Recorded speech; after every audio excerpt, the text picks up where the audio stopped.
কলিয়াবৰত ড্ৰাগছৰ বিৰুদ্ধে আৰক্ষীৰ বৃহৎ অভিযান। কলিয়াবৰত জখলাবন্ধাৰ মাজমজিয়াত বৃহৎ পৰিমাণৰ ড্ৰাগছ জব্দ আৰক্ষীৰ। জালত 2 ড্ৰাগছ সৰবৰাহকাৰী। কলিয়াবৰত জখলাবন্ধা চহৰত আজি বিয়লি জখলাবন্ধা আৰক্ষীয়ে আটক কৰে 2টা ড্ৰাগছ সৰবৰাহকাৰীক।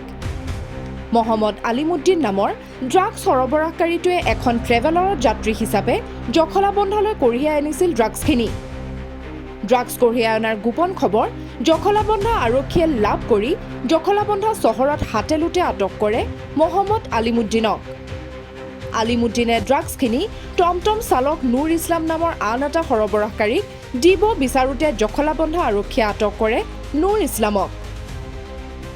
ড্ৰাগছসহ আটক কৰা নুৰ ইছলামৰ ঘৰ জখলাবন্ধা আৰক্ষী থানা এলেকাধীন নজানত আৰু মহম্মদ আলিমুদ্দিনৰ ঘৰ জখলাবন্ধা আৰক্ষী থানা এলেকাধীন হাৰমতিত।